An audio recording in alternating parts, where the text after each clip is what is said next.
Salam arvadınız, dəyərli tələbələr. Bugün sizinlə birlikdə yenə bir mövzu üzərində deməli qarşınızdayım.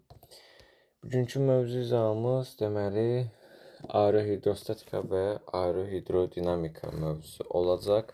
Bu mövzunu mən iki hissə halında çəkəcəm. Deməli aerohidrostatikadan alan mövzular, ondan sonra aerohidrodinamika haqqında danışacağıq. Hidravlik pres ilə, daha doğrusu onu da danışacağıq. Hidravlik presi, birləşmiş qablar qanunu falan onları danışacağıq. Amma ayıracağım mövzu Arximed qüvvəsi olacaq. Arximed qüvvəsi çünki özü zaten özlüyündə böyük bir mövzudur. Ona deməli gələn dəfəki dərsdə nəzər yetirəcəyik. İlk hissə deməli aerohidrostatikadan birinci başlığımız olacaq təzyiq. Deməli, təzyiq deyəndə məsəl üçün hər hansı bir cismə xarici təzyiq ola bilər və ya məsəl üçün hər hansısa bir deməli toqquşma zamanı cismə məsəl üçün təzyiq oluna bilər və ya məsəl üçün bir cismi üstdən sıxaraq təzyiq etmə ola bilər. Yəni təzyiqin müxtəlif formaları var və təzyiqin belə deyim də deməli tətbiq olunduğu materialın növləri də var. Ümumi olaraq təzyiq P bərabərdir F bölünsün S. Buradakı F deməli təzyiq qüvvəsidir. Buradakı S isə sahədir demək ki. Bundan bu. Deməli bunun beynəlxalq sistemdə vahidini yazarsak, deməli Newton qüvvənin vahidi Newtondur, sahənin vahidi metr kvadratıdır. Və deməli, üzr istəyirəm, buradan da deməli yazanda 1 deməli kiloqram bölünsün metr vurulsun saniyənin deməli olacaq kvadratı. İndi burada bu uyğun qrafikləri çəkərsək, deməli P deməli təzyiq qüvvəsindən sahənin sabit qiymətində deməli düz mütənasibdir və P deməli sahədən təzyiq qüvvəsinin sabit qiymətində deməli tərs mütənasibdir. Bu hissə də geridə qaldı. İndi keçək deməli az öncə dediyim kimi deməli müxtəlif təzyiq qüvvələri ola bilər, müxtəlif istiqamətlər ola bilər. Təbii ki, bu təzyiq qüvvələrin fərqlənən odur ki, tətbiq olunduğu materialın növü. İndi ilk növümüzdən başlayaq. Deməli, bərk cisimlər.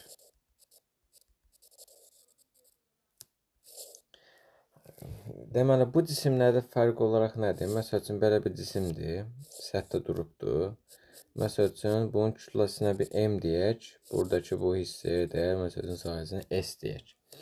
O zaman, deməli, təzyiq düsturumuz nə idi? Deməli, təzyiq qüvvəsinin, deməli, sahəyə olan nisbəti və bu cisim sükunətə doğru üçün aşağıya doğru bir J ağır qüvvəsi tətbiq edildiyi üçün bura mj bölünsün S düsturu ilə yazılacaq. Bu da bizim bərk cisimlərdəki ilk nümunəmiz olacaq. İndi keçək buna aid bir dənə, məsəl üçün, söz gəlmişkən elə nümunəyə baxaq. Məsəl üçün, nümunə 1. Deyək ki, məsəl üçün, bizə belə bir düz xət səthi veribdir. Fix bir örnək verəcəm.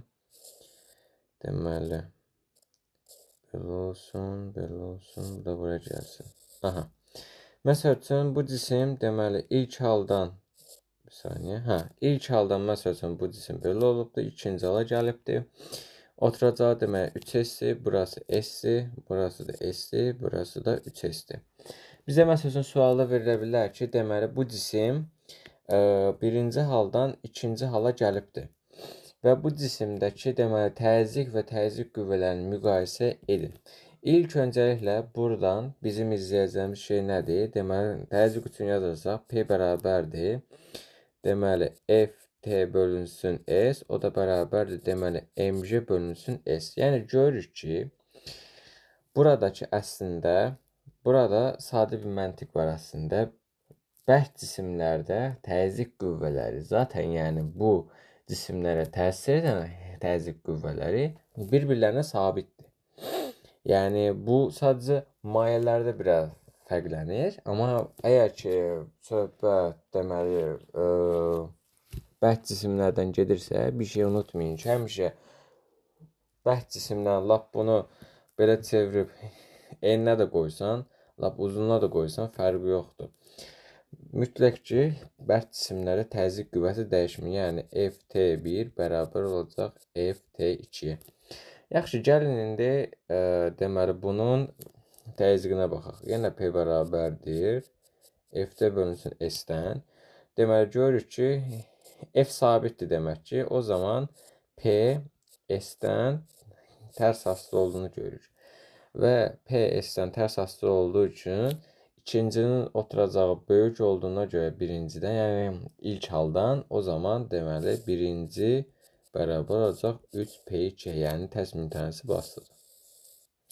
Və ya bunu deməli belə də yaza bilərsiniz. P1 bölünsün P2 bərabərdir. S-dən tərs mütənasib olduğu üçün deməli S2 bölünsün S1. Buradan da yenə deməli S-in yerinə 3, burada 3S yazanda, buradan da yenə də alınır. Deməli bura 3S yazanda, buraya S yazanda S'lər getdi. Yenə P1 bərabərdir 3, P2 cavabını almış oluruq. Yəni fərqi yoxdur. Aha, bu hissəni də deməli qeyd etdik. Deməli, indi ikinci hala baxaq mayelərdə. Mayelərdə deməli təzyiq. Mayelərdə təzyiqin ikinci bir adı da var, hidrostatik təzyiq.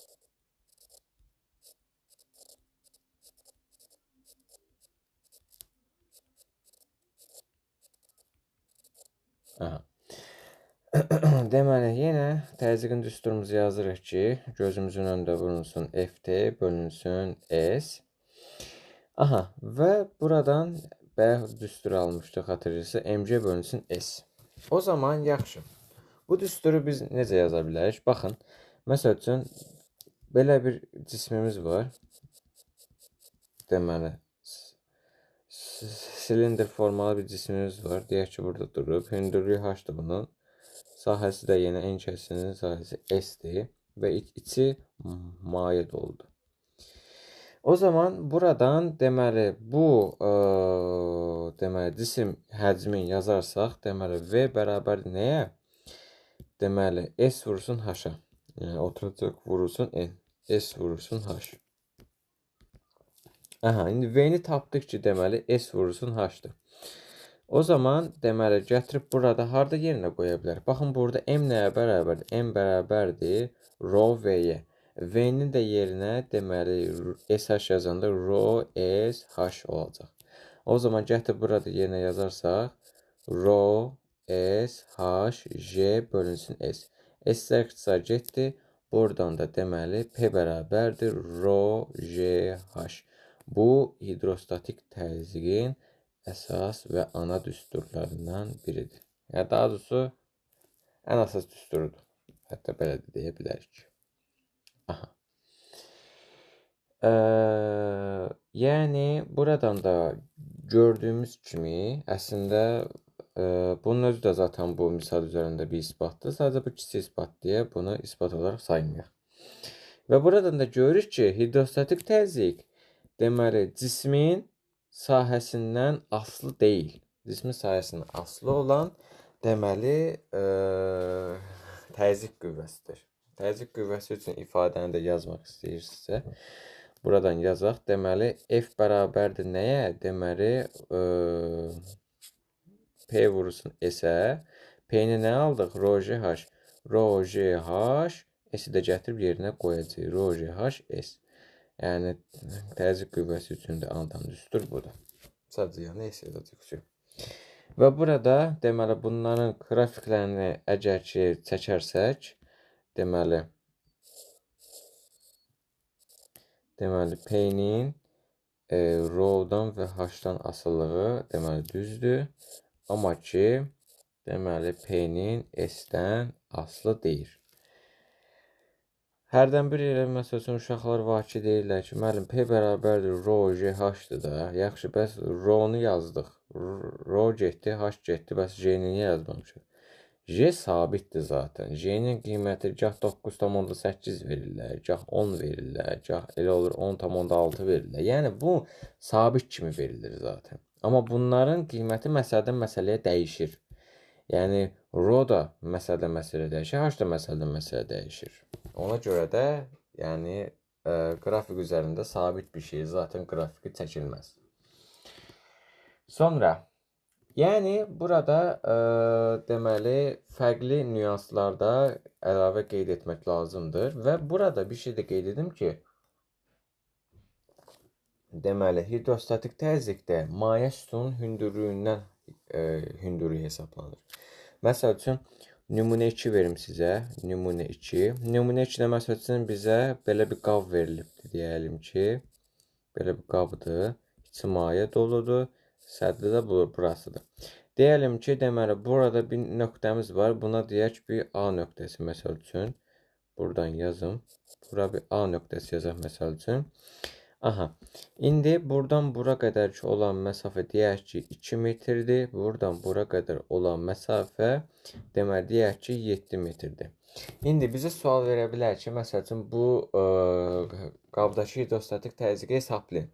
Təbii ki, o biri qiymətləri verəcək özündə. Sadəcə burada hündürlük söhbəti var. Buradakı A cisminin üzərindəki hidrostatik təzyiqi hesablamaq istəyiriksə, A-nın üzərindəki hündürlüyü nəzərdə tutacağıq. Yəni, məsəl üçün, biz deyək ki, hər hansı bir üzmək üçün gölə girmişik. Gölün ümumi, məsəl üçün, uzunluğu, ya daha doğrusu, ümumi dərinliyi 100 metrdir. Amma biz, məsəl üçün, o maksimum 2 ya da 3 metr hündürlük səviyyəsində üzürük də, yəni 100 metrin ta ki axırına qədər üzmürük ki, və özəndə də deyirik, maksimum 2-3 metr deməli dərinlə gedə bilmişik, yəni 2-3 metr səviyyəsində üzürük. Və A-nın bizdə hidrostatik təzyiqi istəyirsə, hidrostatik təzyiq həmin bu deməli nöqtənin üzərində olan maye çuxurudur. Maye çuxuru deməyək də maye kütləsidir. Yəni bu A hardadır? Burada. Bunun üstündə neçə metrlik maye kütləsi var? 7 metrlik. Yəni H bərabər olacaq 7 metrə. Təbii ki, o bir qiymətləri məsələ içərisində verəcək. Sadəcə bunu kiçik bir nüans olaraqdan özünüzə qeyd edin. Sonra hidrostatik təzyiqdə deməli orta təzyiq də verə bilər. Orta təzyiq təbii ki bilirik ki, deməli P bərabərdir rho J H bölünsün 2-dir. Bir nəzərinizdə olsun ağlınızın. Yəni həmçinin deməli A təcillə yuxarı verilə də bilər hidrostatik təzyiq üçün. O zaman rho daha doğrusu P bərabərdir rho J plus A H və ya A təcillə aşağı gedərsə deməli P bərabərdir rho J minus A H.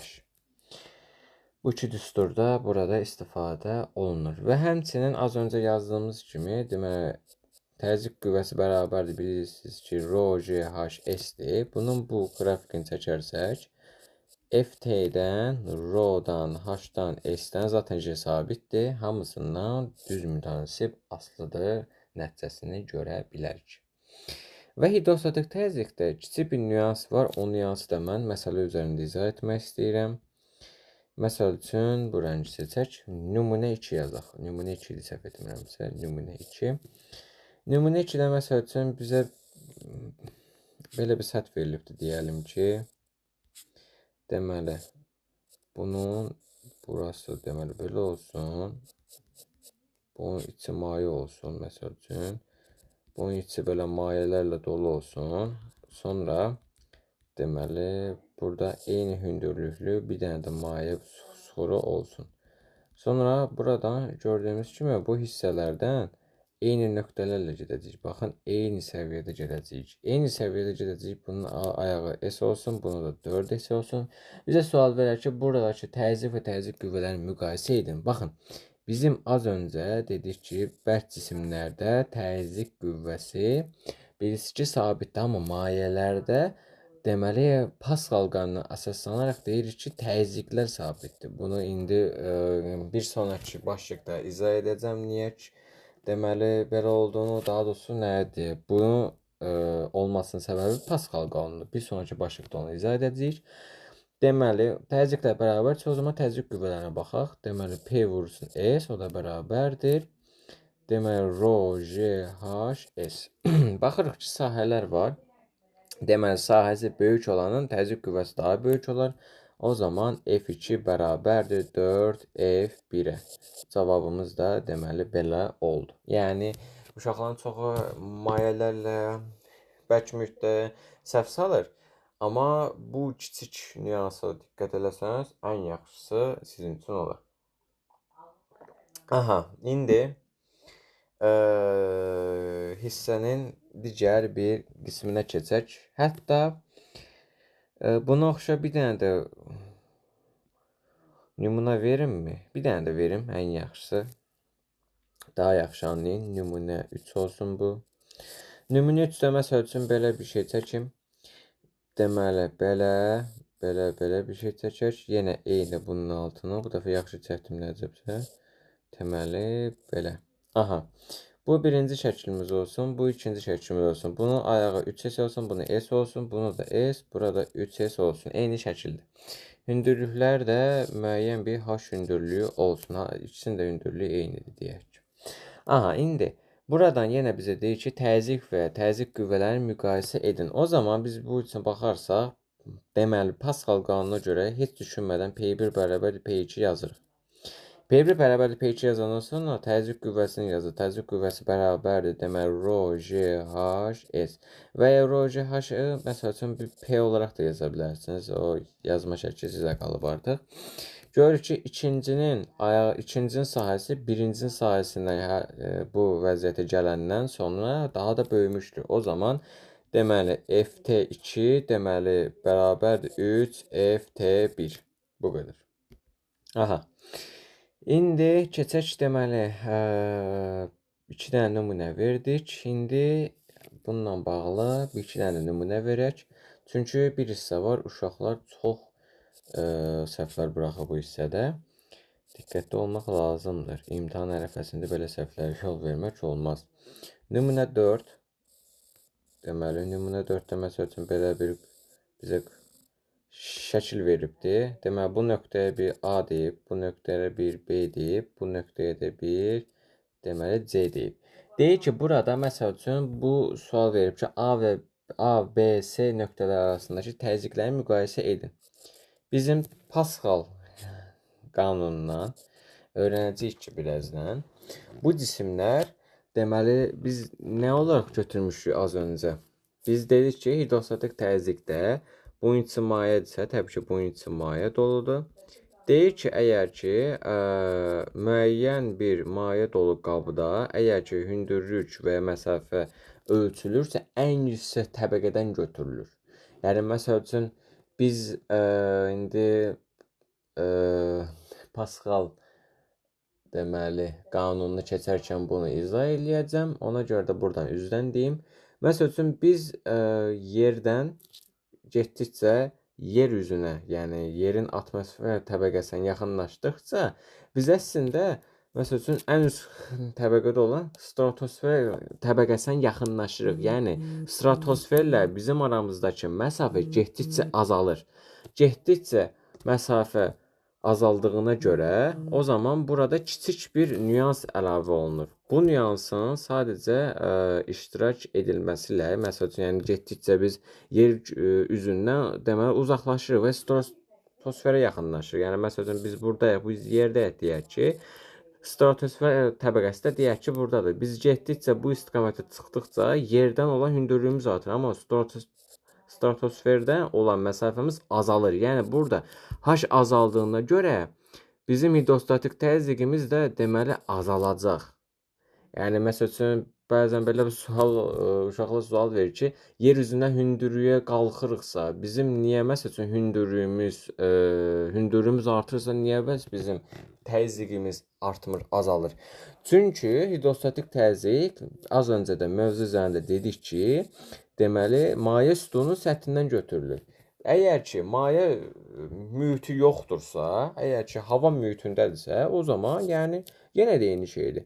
Yəni ən üst təbəqə bilirik ki, yerin deməli stratosfer təbəqəsidir. Biz stratosferə yaxınlaşdıqca, yəni göy üzünə çıxdıqca hündürlük, deməli bizim stratosferlə olan məsafəmiz, yəni hündürlüyümüz azalır. Buna yəni bir hündürlük deyə bilərik.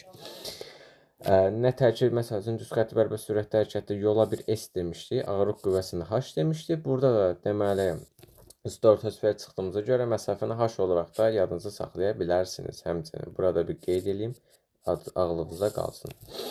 Və bundan sonra yəni görürük ki, hündürlük azalır. Çünki stratosferə artıq yaxınlaşırıq və o zaman hidrostatik təzyiq də deməli burada azalmış olacaq.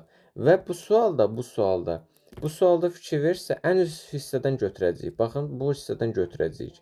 Bu hissədən götürdüyümüz zaman o zaman buradan belə xətt çəkəcəyik. Deməli bu hissədən də buradan xətt çəkəcəyik və bu hissədən də buradan xətt çəkəcəyik. Və fikir verdinizsə hər üçü də eyni maye sütun səviyyəsində hündürlüyə malikdir. Yəni burada olacaq PA bərabərdir PB-yə, o da bərabərdir PS-yə. Bu sualın cavabı budur. Amma burada bir istisna daha var. Biz bu şəkli deməli tərsinə çevirsək, burada amma işlər qarışır. Necə işlər qarışır? Buna bir nəzər yetirək. Deməli nümunə, buna yazaq nümunə olsun 5. Səhv etmirəmsə, deməli, ya 5-dir, ya 4-dir, nə üçün? Deməli bu şəkli belə bir tərsinə çəkək. Deməli, İndi bu nöqtələri də bizə versin. Məsələn, bu nöqtədə versin A, bu nöqtədə versin B, bu nöqtədə versin C. Burada deyir ki, bu üçünün deməli içi dolu qabdır. Bu üçü arasındakı deməli hidrostatik təzyiqləri müqayisə edin.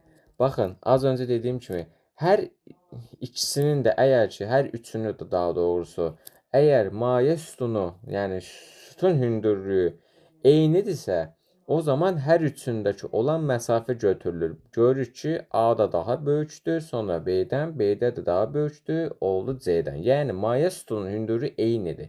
Fərqli olanda buradakı hal istisna olunur. Yəni, buradakı hal hər biri ayrı-ayrı hündürlükdədirsə, ən hündürünün məsafəsi olaraq nəzərdə tutulur və hər biri də eyni uzunluqda olur.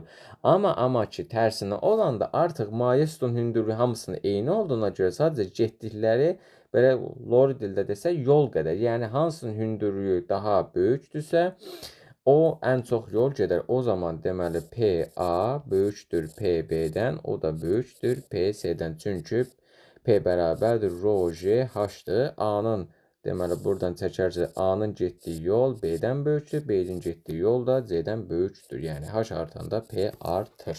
Bu qədər. Bu hissədən də deməli qeyd etdiyimizə görə keçirik digər hissəmizə, yəni Birləşmiş Qablar Qanunumuza. İkinci başlığımız Birləşmiş Qablar Qanunu.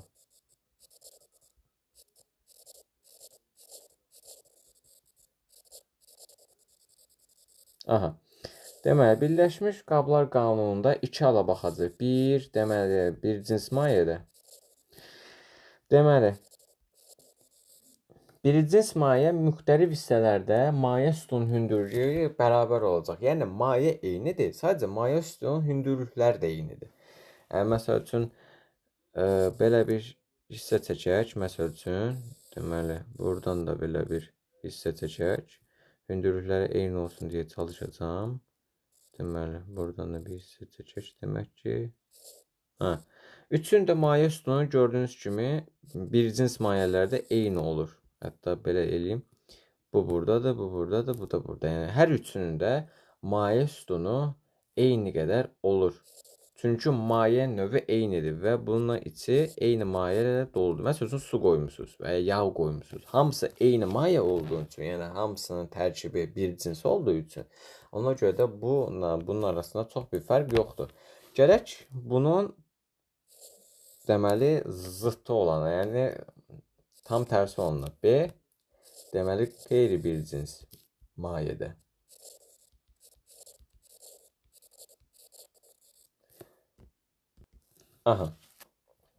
Deməli, burada qeyri bir cins mayedə ən məşhur şəkil olan U şəkilli deməli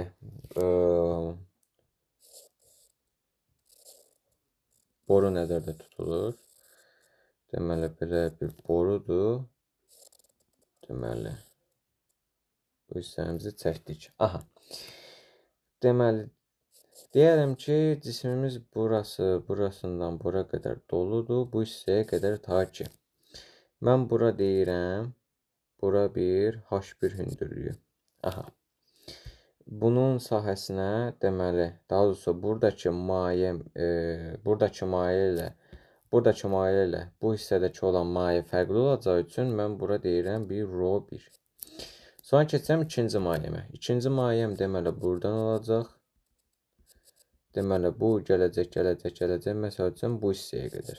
İkinci mayem də bu hissədən olacaq. Deməli maye sütununun buradakı hündürlüyündən mən tutacağım. Bu hissədən hesablayacağım. Bununla bunun arasındakı məsafəyə də mən deyəcəm bir H2 və bu mayenin sıxlığına deyəcəm bir ρ2. O zaman iki müxtəlif maye arasındakı deməli təzyiq qüvvə, daha sonra təzyiq anlayışlarını yazarsak, deməli bilirik ki, heç fikirləşmədən deməli Pascal qanununa görə P1 bərabərdir P2-yə. Aha. P1 bərabərdir P2 olarsa əgər, o zaman biz P-ləri açaq. Deməli, ρ1 JH1 bərabərdir ρ2 JH2. J'lər zaten sabitdir, getdi. O zaman ρ1 H1 bərabərdir ρ2 H2. Buradan da mütənasib olaraq yazarsak, H1 bölünsün H2 bərabərdir ρ2 bölünsün ρ1. Yəni, buradan belə bir nəticəyə gəlir ki, hansı mayenin sıxlığı daha çoxdursa, maye sütunun hündürlüyü də o qədər azdır. Buradan belə bir nəticəyə gəlirik. Deməli, birləşmiş qablar haqqında da danışdıq və gələk səhərdən deməli adını çəkdiyimiz deməli Pascal qanununa artıq. Deməli, üçüncü deməli Pascal qanunu.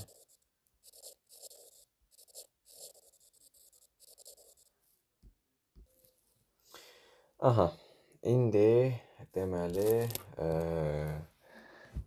Pascal qanunu haqqında danışaq. Deməli, bizə Pascal qanunu deyir ki, maye və qazlara edilən xarici təzyiq bütün istiqamətlərdə deməli bərabər ötürülür. Yəni necə? Deməli, məsəl üçün əlimizdə belə bir qab var. Deyək ki, bu da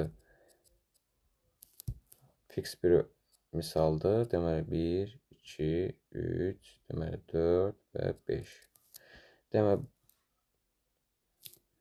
bura 1 yazaq, bura 2, bura 3, bura 4, bura 5. Əgər buradan mən bir F qüvvəsi ilə deməli təzyiq göstərərsəm, buradan bu F hər birinə eyni miqdarda qüvvə ilə təsir eləyəcək. Yəni, belə olacaq. Və bu zaman deməli F xarici qüvvənin təsiri ilə yazılacaq tənlik P1 bərabərdir P2 bərabərdir P3 bərabərdir P4 bərabərdir P5. Çünki bu F-i hamısı eyni olaraq payladı. Yəni bu F-in deməli bir hissəsini bu aldı, bir hissəsini bu, yəni hər biri bərabər hissələr olaraqdan özünə bir pay olaraq götürdü. İndi burada deməli Pascal qanunun iş prinsipinə əsaslanan bir cihaz haqqında danışacağıq. Bu cihazın adı hidravlik deməli presdir. Buradan yazaq. Hidravlik pres. Hidravlik pres necə bir deməli cihazdır? Belə göstərim sizə. Deməli, burası kiçik olsun. Burasını qaldırdıq. Buradası böyük hissə olsun. Deməli, bu hissədə bura birləşsin. Aha. İndi bizim bu iki fərq arasındakı görə biləcəyimiz hissə sadəcə bu hissə ilə əlaqəlidir. Baxın, buradan deyək ki, bir F1 qüvvəsi tətbiq edirik. Buradan da bir F2 qüvvəsi tətbiq edirik. Buradan bir S2, buradan da bir deməli S1 N sahəsinin N kəsiyi var. Deməli, yenə şərtimizə uyğun olaraq yazırıq ki, deməli, P1 bərabərdir P2-yə. Və həmçinin, deməli, burada uyğun olaraq F1-ə S1-dirsə, o zaman F1 bölünsün S1 bərabərdir F2 bölünsün S2. Və buradan da, deməli, F2 bölünsün F1 bərabərdir, deməli, S2 bölünsün S1. Yəni, hidravlik presdə üzr istəyirəm. Hidravlik presdə bizim alacağımız tənlik budur. Çünki iş prinsipi buradadır. Yəni görürük ki, hara ən çox qüvvə deməli tətbiq ediriksə, o istiqamətdə də deməli həmin o qüvvəmiz onunla deməli düz mütənasib olacaq. Və həmçinin bunu sahə ilə yazırıqsa, deməli L ilə də yaza bilərik. Məsələn, R2-nin kvadratı bölünsün R1-in kvadratı və ya bunu diametrlə də yaza bilərik. D2-nin kvadratı bölünsün D1-in kvadratı. Çünki sahədir. Ha R, ha D. Yəni, bura R yazsaq, 2R zaten D-dir. Ona görə də buradan belə yaza bilərik əlavədən olaraqdan. Və həmçinin burada hündürlük söhbət də var və hündürlüyü isə burada fərqləndirən cəhət burasıdır. Yəni buradan H1 bölünsün H2 olur və sürətlər də fərqli olur həmçinin. V1 bölünsün V2. Yəni burada sadəcə bu cisimlərdən hamısından, daha sonra bu kəmiyyətlərin fərqlənən bir hündürlükdür, bir də ki sürətdir. Və bunun hamısını deməli bu hidravlik presdə əldə etdiyimiz deməli həmin o deməli o qazanca bərabər edirik. İşlə bağlı bir şey demirəm. Çünki işlər zaten bilirik ki, deməli, işdə qazanc yoxdur. Ancaq burada qüvvədə qazanc. Ona görə işlər üçün yazırıq A1 bərabərdir A2-yə. Bu qədər. Amma qüvvədə neçə fərq, deməli, hidravlik presin qazanc verdiyini görmək istəyiriksə, araşdırmaq istəyiriksə, bütün bu mütənasiblər hamısı bir-birlə əlaqəlidir. Bu qədər bəsit. İndi keçək atmosfer təzyiqinə. Deməli, dördüncü başlığımız oldu. Atmosfer təzyiqi.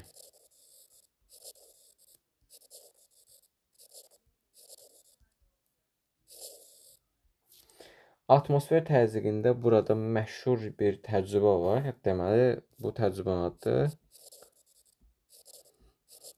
Torricelli təcrübəsi.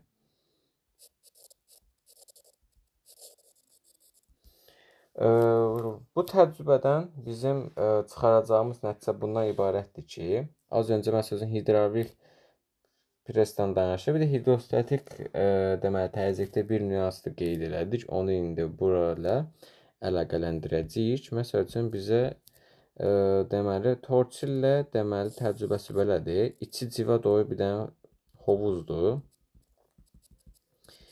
Deməli, bu hovuzun içərisində deməli müəyyən bir sərhəd qədər bu civələ doludur bu hovuz. Deyək ki, bu hissəyə qədər doludur və Torricelli bu hovuzun içərisinə deməli 1 metr uzunluqlu bir deməli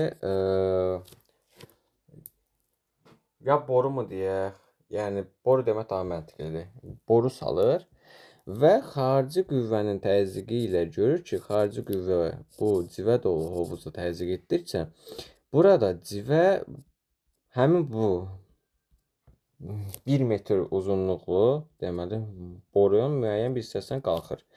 Və bu, həmin bu qalxdığı hissəyə ölçdüyündə baxır ki, müəyyən bir eksperiment cəhətindən baxır ki, çünki bir eksperiment zamanı bir dəfə təcrübə aparmır, bir neçə dəfə təcrübə aparır və ortaq nəticə olaraq çıxır. Nəticə olaraq görünür ki, bu hissənin uzunluğu demək 76 santim və ya bizim hava deməli hava durumlarında eşitdiyimiz 760 millimetr deməli civə sütunudur. Aha. Yəni buradan görürük ki, yəni müəyyən bir təzyiq altında və bu həmin bu deməli civə bu turbo üzərində deməli içərisində müəyyən hündürlüyə çıxır. Və bu zaman bu təcrübədən görürük ki, həmin bu təsir eləyən təzyiq əslində atmosfer təzyiqidir və bu aldığımız deməli 760 mm civə sütunu bizdə atmosfer təzyiqin qiyməti olaraq bildirilir və atmosfer təzyiqi hər 12 metrdən 1 mm civə sütunu qədər azalır. Yəni bunun da hətta belə bir düsturu var. P atmosfer bərabərdir deməli 760 minus H bölünsün 12.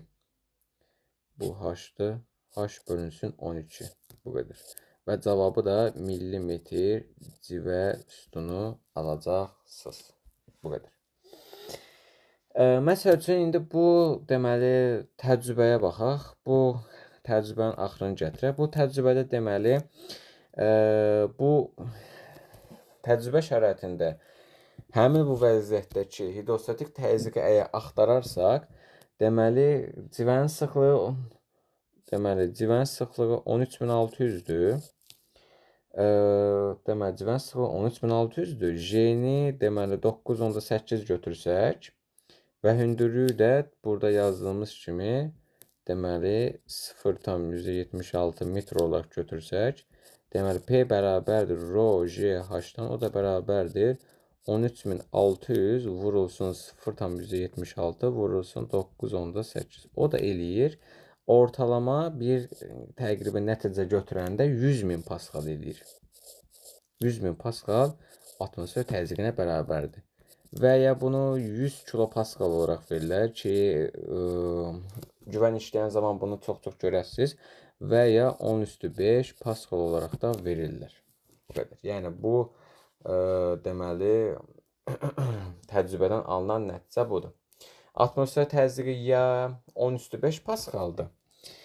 Deməli belə yazaq. P atmosfer bərabərdir ya deməli 10⁵ paskaldır. Ya da ki, deməli 760 millimetr civə sütunudur. Bu qədər. İndi az öncə bir şey də qeyd etdim, xatırlayırsınızsa. Deməli, stratosfer söhbətini sizə bayaq ki, izah elədim. Stratosfer söhbətinə necə bir şey var? Məsəl üçün, əgər ki, sual versəm ki, məsəl üçün, əgər olduğumuz yerdən yuxarı doğru çıxarsaq, atmosfer təzyiqi artırmı, yoxsa azalırmı sualını verərsəm, təbii ki, hər biriniz deyərsiniz ki, yuxarı çıxdıqca atmosfer təzyiqi azalır. Və yaxşı, bunun niyə olduğunu sual verdiyimdə isə, məsəl üçün, uşaqlar şübhələ yanaşır. Aslında şübhələ yanaşmayan bir şey yoxdur. Biz az öncə dedik, hidrostatik təzyiq kimi bu hissəyə baxa bilərsiniz. Yəni, məsəl üçün, biz buradayıq deyək ki, biz buradayıq və buna hidrostatik təzyiq olaraq baxacaq. Yəni, maye sütunun hündürlüyü. Bizim olduğumuz yerdən ən hündür təbəqə haradır? Hidrostatik üzr istəyirəm, daha doğrusu stratosfer təbəqəsi. Stratosfer təbəqəsi deyək ki, budur. Biz əgər stratosferə getdikcə, yaxınlaşdıqca, yəni yer üzündən hündürlük, məsafə qət elədikcə stratosferə yaxınlaşırıq. Bizim yerə nəzərən nə qədər hündürdə, bir H hündürlüyündə deyək ki, çıxmışıq. Bizim yerə nəzərən H hündürlüyündən yuxarı çıxmamız heç kimin marağına deyil burada. Bizim əsas olan bu stratosferlə bizim aramızdakı məsafə nə qədərdir? Və məsafə getdikcə kiçilir axı, məsafə getdikcə kiçilir. Yəni, məsəl üçün, buradan bura qədər bir dənə məsafə var. Deməli, buradan kiçilir və stratosferə çatırıq. Yəni, getdikcə H azalır.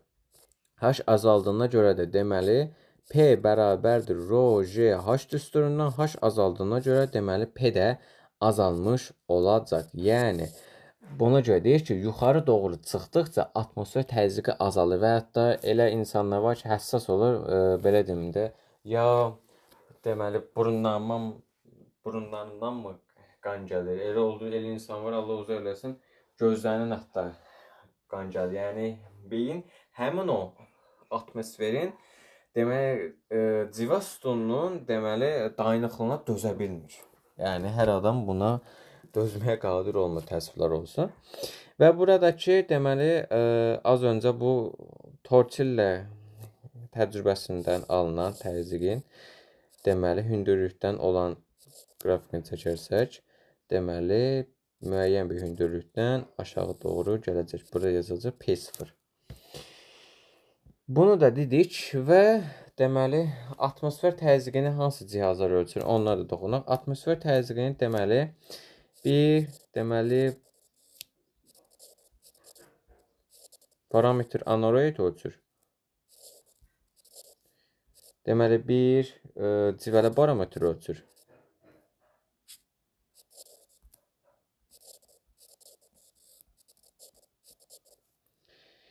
Elə bu ikisi, əsas olaraq bu ikisi ölçür.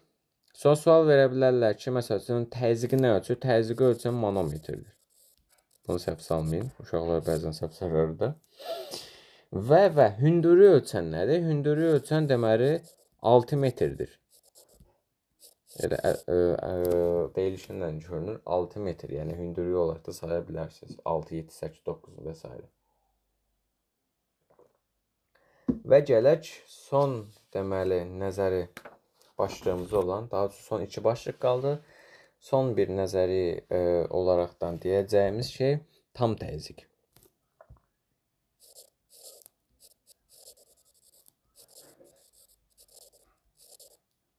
Deməli, məsəl üçün əlimizdə belə bir qab var. Bu qab içi dolu mayedir. Deyəlim ki, müəyyən bir səviyyədə bura qədər mayedir. Bizə soruşur ki, bu A nöqtəsindəki tam təzyiqi hesablayın.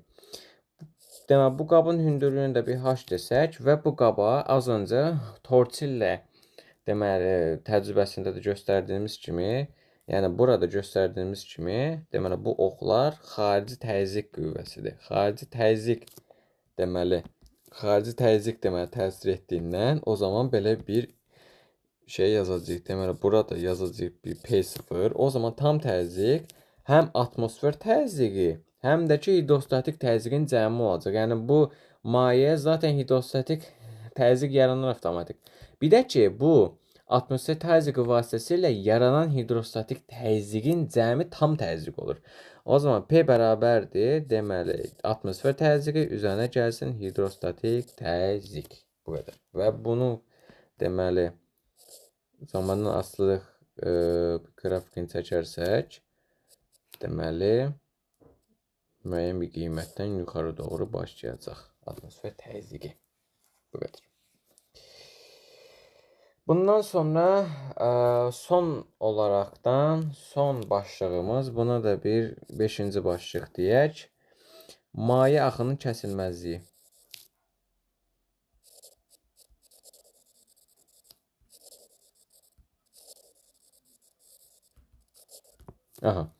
Maye axının deməli kəsilməzliyi və ya başqa bir adda da Bernoulli qanunu. Deməli, burada çox fix bir nümunə var. Bu nümunəni sizə göstərim.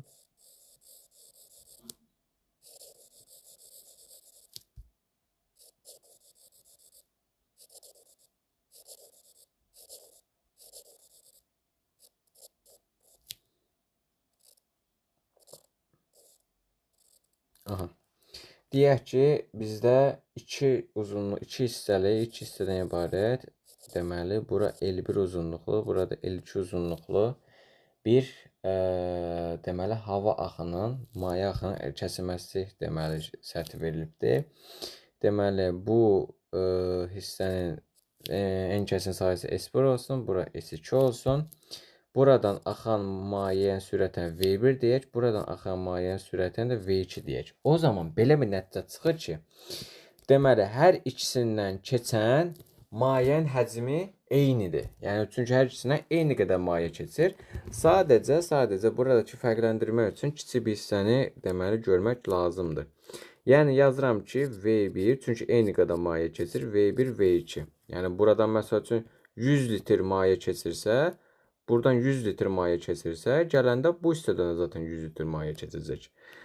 Həcmlər əgər ki, bir-birinə bərabərdirsə, deməli, həcmlər bir-birinə bərabərdirsə, o zaman, deməli, həcmləri bir-birinə bərabərləşdirək. Yəni, bu hissəni bir ortadan ikiyə ayıraq, bu hissəni, bir saniyə, Deməli, bu hissəni ortadan ikiyə ayıraq və iki hissəndə baxaq. Birinci hissədə deməli, bu hissənin həcmi necə olacaq? En kəsin sahəsi vurulsun, deməli, hündürlük. Yəni S1 L1 bərabərdir. Eynən bu burada da eyni şey olacaq. Deməli L2 ilə S2-nin hasili. Yəni S2 vurulsun L2. Buradan L-i biz V sürəti ilə gedən və T zaman müddətində deməli maye axınının hərəkətini əgər nəzərə alarsak, o zaman S1 deməli V1 T1 bərabərdir S2 vurulsun, deməli V2 T2. Eyni zaman müddətində olduğu üçün T'lər ixtisar getdi. O zaman S1 V1 bərabərdir S2 V2-yə və həmçinin buradan deməli V1 bölünsün V2 bərabərdir S2 bölünsün S1. Və həmçinin buradan da az öncə dediyimiz kimi sahə varsa radius da var. Yəni R2-nin kvadratı bölünsün R1-in kvadratı. Həmçinin deməli diametrdə var. D2-nin kvadratı bölünsün D1-in deməli kvadratı. Əgər burada S varsa, həmçinin S-i belə də yaza bilərik. Deməli R1-in kvadratı vurulsun V1 bərabərdir R2-nin kvadratı vurulsun V2. Bunu da belə bura inteqrasiya edə bilərik. Və son olaraq bir şey də burada deməli sizlərə qeyd etmək istəyirəm. Əgər bu deməli Bernoulli qanununda bizə verilən hissədə deməli müxtəlif enerji saxlanımları olarsa, yəni burada hansı enerji saxlanımları ola bilər? Təzyiq müxtəlifliyi ola bilər. Məsəl üçün P-yə mən statik təzyiq desəm, statik təzyiq. Amma deməli rho v kvadrat bölünsün 2-yə isə deməli bir dinamik təzyiq desəm. Deməli, o zaman hidrostatik təzyiqə də rho g h-dır bilirik. O zaman enerjinin tam saxlanma qanununa görə bu üçünün cəmi sabit olmalıdır. Yəni statik təzyiq üzərinə gəlsin hidrostatik təzyiq, üzərinə gəlsin deməli dinamik təzyiq bərabərdir konstanta. Bu qədər. Yəni enerjinin saxlanma qanununun əsas düsturlarından biri budur. Və həmçinin bunun üzərində fərqli bir şey də oynamaq olar. Məsəl üçün h bərabərdir sabit verə bilərik. H-ı sabit verərsə, rho g h-ın heç bir məntiqi olmur. O zaman P bərabərdir, üzr istəyirəm, P üzərinə gəlsin, rho v kvadratı bölünsün 2. Və həmçinin əgər ki bu iki hal üçün, deməli bu iki hal üçün həm deməli bu hal üçün, həm bu hal üçün əgər ki deməli bu təzyiqlərin bərabərliyini yazarsaq həmçinin, çünki deməli P1 üzərinə gəlsin rho V1-in kvadratı bölünsün 2 bərabərdir. Deməli P2 üzərinə gəlsin rho V2-nin kvadratı bölünsün 2. Bu qədər. Deməli uşaqlar, bugünlük bu qədər.